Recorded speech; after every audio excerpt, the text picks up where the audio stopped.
how beneficial are these last few days at home just to kind of regroup after just the up and downs of that road trip? Yeah, it's good to be back. Had Burke back on the floor a little bit today. He did one live segment. You see how important Burke is to our lineup.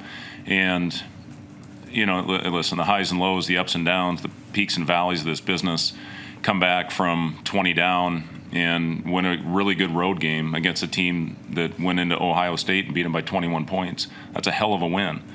And, you bounce back with a poor effort.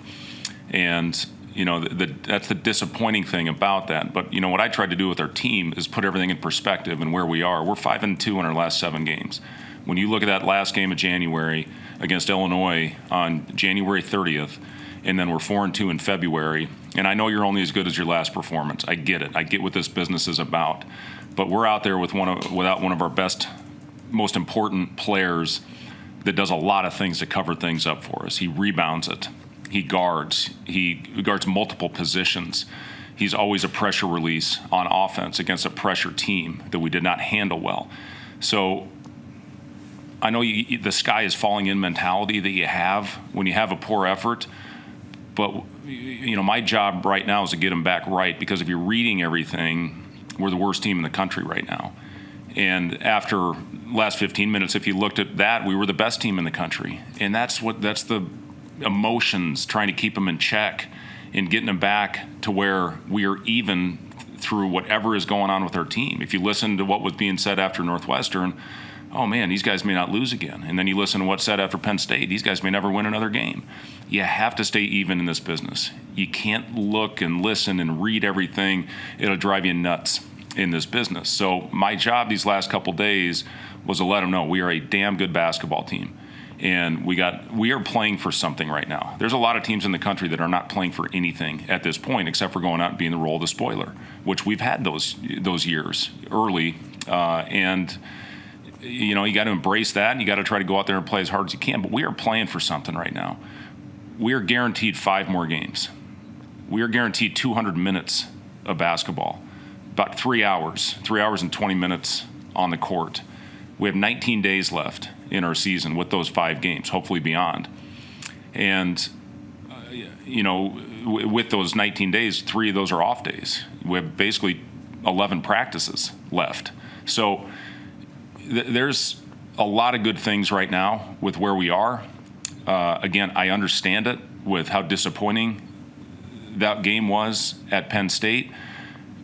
Not only Burke, but one of our more important guys that was 8 for 8 in that game has 2 fouls in 2 minutes. So there's a lot of things that happened in that game that contributed to the loss. Not taking care of the basketball early gets teams confident. We have to be better than that. But where we are right now, the reality of our situation is we are in a good position. And 3 of our last 4 are at home. What more could you ask for at this time of year? And you just got to go out there, bust your butt and do everything you can to put yourself in a position to have a chance to win. Now, that being said, we're playing, one of the best teams in the league, one of the best teams in the country that has found a way to win. They've won 9 games by 4 points or less. That's incredible what they've done in Dusty May's first year. They're coming off what I would think is a disappointing game for them. What happened to them last night, they've been doing that to other teams with their physicality, with their rebounding. And, that poses a challenge for us, obviously. Hopefully we'll have Burke back. I don't know if he is back, how many minutes he'll be able to play. We're going to have to shake the rust off and, get him out there and, hopefully give us some high-quality minutes. We're going to need him.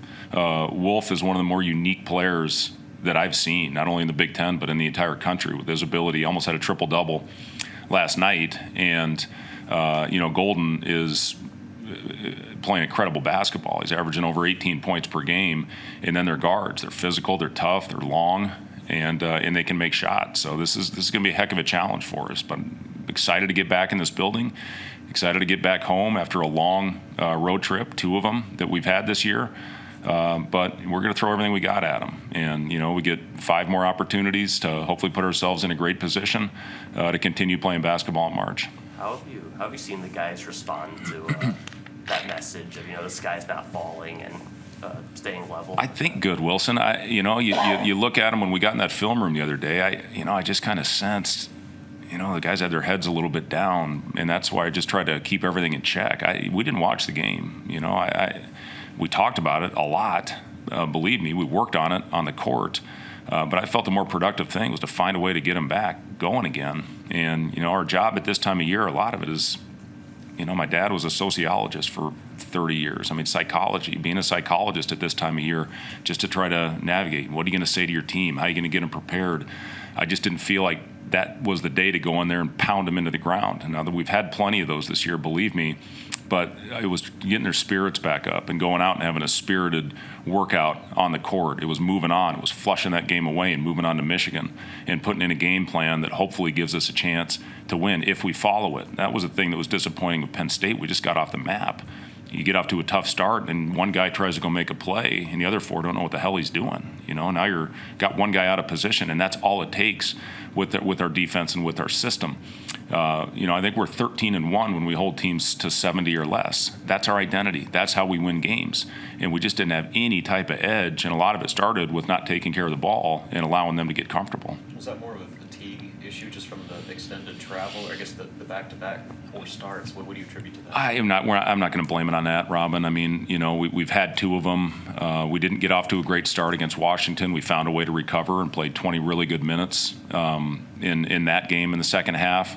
But they do some things that exposed us. And again, when you're missing a couple key pieces that aren't out there, and we had somebody who just didn't play well. We had a lot of guys that have had great years that didn't play well. You factor all that in, it's a recipe for getting your ass kicked. And we just, again, I guess to answer, hell, I don't know who asked the question. I think it was you, but it was how are the spirits? They've been good. We bounced back with a couple good workouts, but that means nothing. I said this after the game the other day. We maybe had our best shoot around of the season. We were flying around, talking, energy, and obviously it didn't translate. And, sometimes it does. You go out and shoot around, you're like, God, I don't think we're ready to play. And then you go out in the game and, you play great. There's just no rhyme or reason for any of that stuff. I wish there was. It would make my job a hell of a lot easier to know what team was going to show up. But, we are where we are. And, last game, if we keep thinking about it going into this one, it's not going to be pretty when we take the floor on Monday night. I'm proud of them for how they have responded to a tough situation and to a poor performance. And now we got to carry that over to Monday night. How difficult is it to replicate the too big look that Michigan has with the athleticism that you mentioned at Danny? Yeah, it's impossible. I mean, we don't have a guy in our roster. I guess Braxton at 7 feet is, the closest thing. But, you got a 7-footer that handles the ball. And, I don't know if you saw the behind-the-back pass he threw last night in the break. But, I mean, he's a unicorn, man. I mean, he just what he does on the court and throws lob passes and, shoots step backs at that size. I mean, it's Jokic type stuff that he's out there doing on the floor. And then you pair him with a 7-1 guy that's got an unbelievable touch that's really good. They play well off each other. They're the best, I think, circle front of the rim team that we will face all year. And then you got guards that play their roles, and they do it to perfection. So Dusty's doing a phenomenal job, in his first year in this league. And again, they've executed beautifully, and that's why they've won a lot of close games. You referenced a couple NBA players, just comparing their lineup. Do you go back to maybe how you defended some of the unique NBA looks, just with how different their starting five is compared to maybe other teams? Yeah, I mean, I think you stick to your principles and how you're going to guard. But yes, we're going to have to throw some different looks. I don't think you can throw one look at a player with that type of IQ, with a team with the type of IQ that they have. So, again, we've got different looks. We'll adjust. But yeah, the coverages that we'll start at the beginning of the game, you're probably going to see different ones as the game goes on. How did Berke, when you left him back, how did he respond to all the treatment and everything he went to? Yeah, he responded. He responded well. It was a good decision to leave him back and not risk getting up in the altitude and his ankle swelling back up. He had some swelling after his workouts, which is to be expected, and gradually he's gotten better. So he did some individual work. He did an individual workout yesterday. Did not do anything live. Today he got back in, like I said, into one live drill and a short portion of it. Hopefully tomorrow, if he responds well, he'll be able to do a little bit more. And then again, we've still got 5 games and hopefully play beyond So there's still some season left. If he's not ready, if there's a risk of him doing more damage, we're certainly not going to throw him out and put him in that position. But again, you see how important Burke is to our lineup. We give up 23 offensive rebounds at Northwestern, and then we had trouble finishing off possessions. And the few times Penn State did miss, they got some of those back. But Burke helps us all across the board, whether he's playing the 4 or the 5. He's as good as we got out there. So he covers things up for us, guys. And I think you saw how much we missed him in those last couple games. And you see it, listen, when teams are missing one of their best players and one of their key guys, things happen. I'm proud. We had to get a split. Going into that road trip, we had to get a split. We got it. I would have loved to have 2, especially after we got the Northwestern, but we didn't get it. But we had to get 1. We got it, and now we got to come back and hopefully play well at home. You mentioned after the game on Wednesday that you guys had to do some soul searching, you included, in terms of looking at potentially changes for the start of the game. When you're considering doing that after a loss, what type of things are you looking at and trying to find to make subtle changes or whatever you do after? Yeah, it's a great question, Justin. I think the biggest thing is you look at lineups, you look at rotations, you look at how can you get out of the gate better, because we have not been a very good starting team this year. And when we do start well, we play well generally. And if you don't get off to a good start, you make changes, you bring your bench guys in, and our bench has done a really good job for us all year. And we've switched starting lineups probably more than I ever have.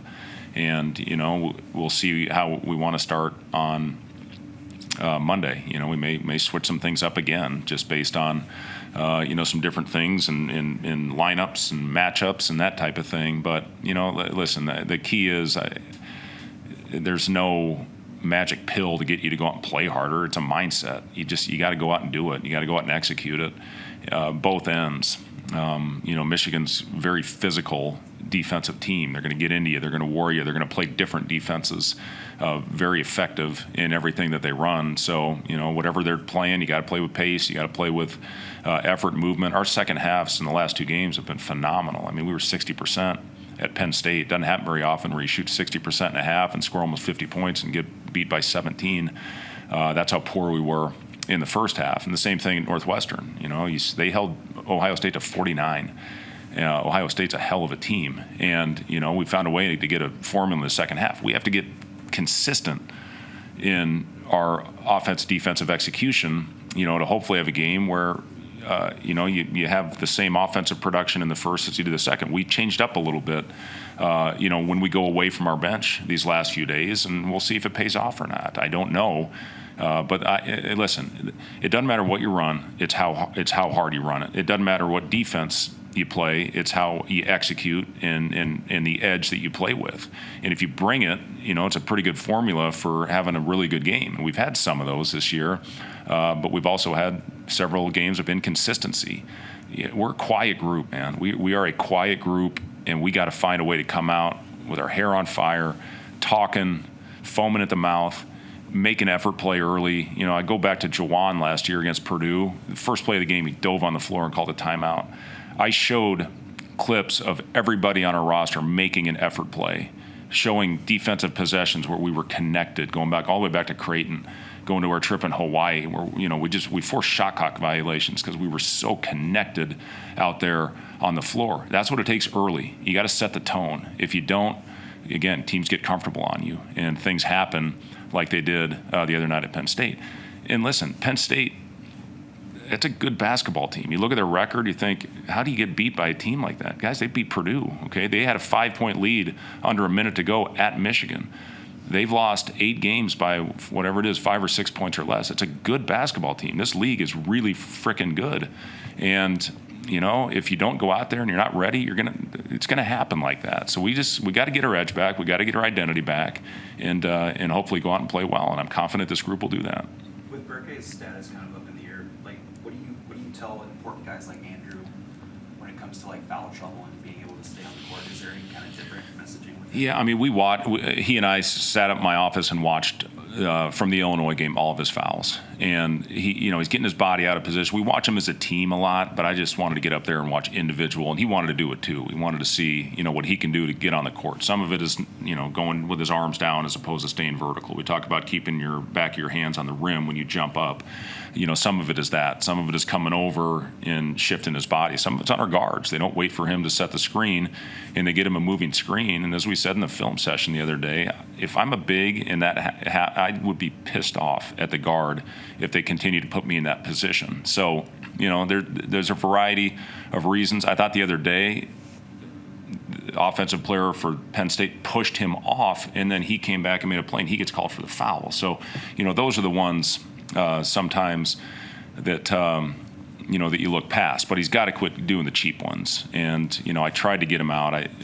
Get Braxton. When he got one foul, I was going to try to get the other one in, so he didn't pick up a second. Unfortunately, we didn't get Braxton to the scores table in time. But yes, we watched them all, and hopefully he'll stay on the floor for us. And again, with Burke out, I think you saw the impact it had with Andrew picking up two quick ones. With Burke out, how much do you have to adjust or go on a game-by-game basis, your philosophy of playing guys with two fouls and how you manage? Yeah, I mean, we did it. We did it at Northwestern. Bryce was out there with two.